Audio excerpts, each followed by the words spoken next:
السلام عليكم الخوت، مرحبا بكم في فيديو جديد. الفيديو ديال اليوم غادي ندويو على الميزانيه ديال الانديه المغربيه ديال البطوله الاحترافيه. الخوت راه شي ارقام غادي يصدموكم وغادي تقول كيفاش هاد الانديه الخوت باش يتمشاو، واغلبيه كيتمشاو بالصينيه كما دار عمي البدراوي مع الرجاء البيضاوي.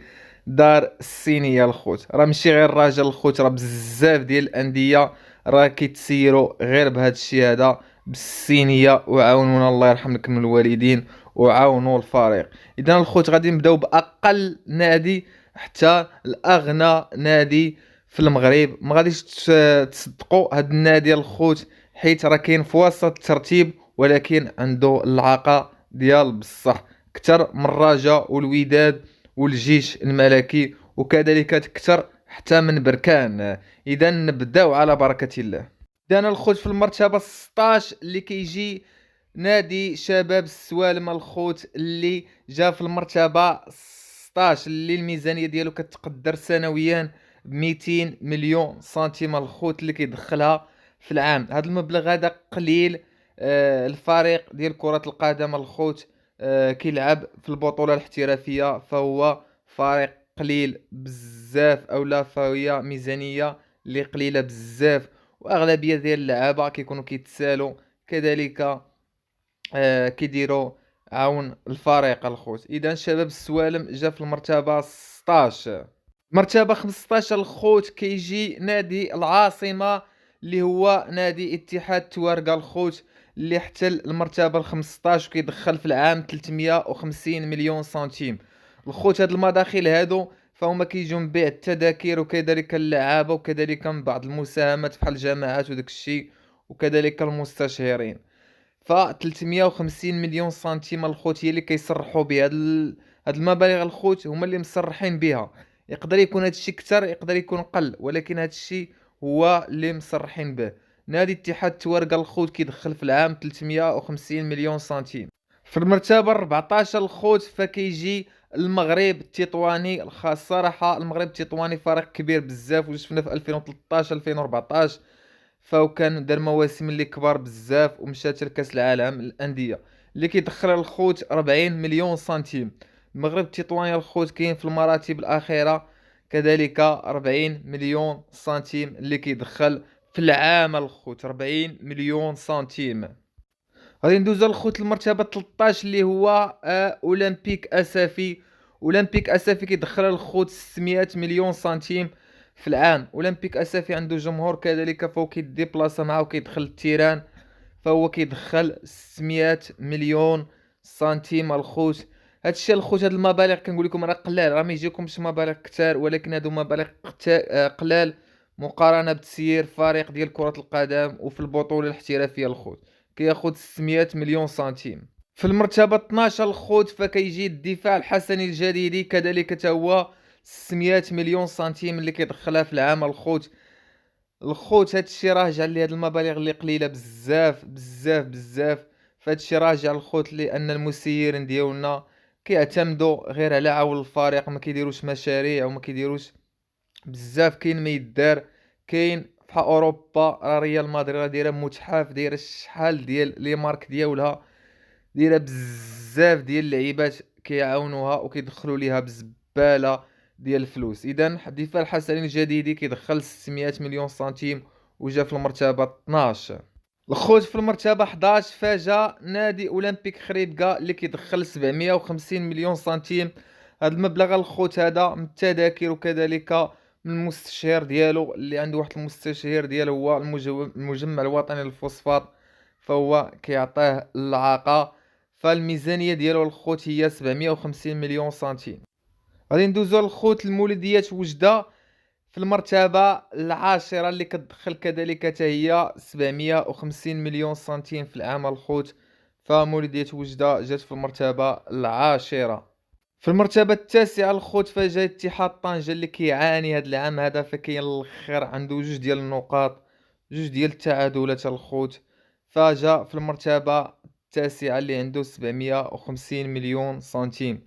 خوت حشومة ديك الملعب ديال طنجة نضيعو في هاد العام وتزق هابطة اتحاد طنجة للدوزيام ديفيزيون فكتدخل 750 مليون سنتيم.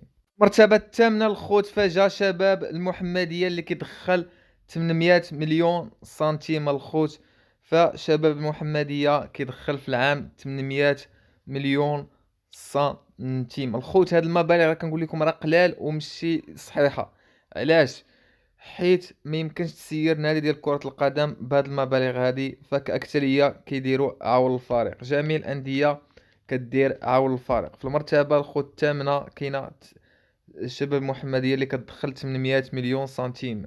في المرتبة السابعة الخوت كذلك كيجي المغرب الفاسي ب 800 مليون سنتيم، فكيدخلها في العام. المغرب الفاسي جا في المرتبة الثامنة 800 مليون سنتيم. دابا غادي ندوزو الخوت لواحد النادي اللي عزيز عليا انا الصراحة في الطريقة ديال التسيير ديالو، فهو الفتح الرباطي، فهو كيدخل مليار سنتيم الخوت. الفتح الخوت راه ما عندوش الجمهور اللي عند هاد الانديه كامله اللي قلتها، عندهم الجمهور قلال، ما اذا ما كيعاونوش بزاف، ديما التيرانات كيكونوا عندهم خاويين بعض الخطرات، والجمهور قليل. اذا الفتح الرباطي فكيدخل مليار سنتيم الخوت في العام. اذا برافو الخوت، وما عنده لا نزاعات لا حتى شي حاجه، لا مع الجامعه لا مع الفيفا، فكيدخل مليار سنتيم في العام. الخوت غادي ندوزو الخمسه الاولى. خمسه الاولى الخوت شحال كيدخلوا؟ غنشوفوا شكون الاول. قلت لكم غادي يصدمكم الخوت النادي الاول.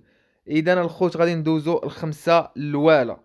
الخامس في المرتبة الخامسة اللي هو نهضة بركان.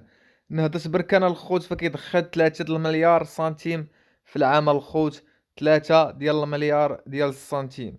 تبارك الله الخوت. تا نهضة بركان مشات في هاد السنين الأخيرة، وهاد الفلوس كاملين كانوا كيدخلوها حيت كتشارك في البطولات الإفريقية، وكذلك كتلعب على البطولة ولعبت على كأس العرش، فدخلت 3 ديال المليار ديال السنتيم وجات في المرتبة الخامسة.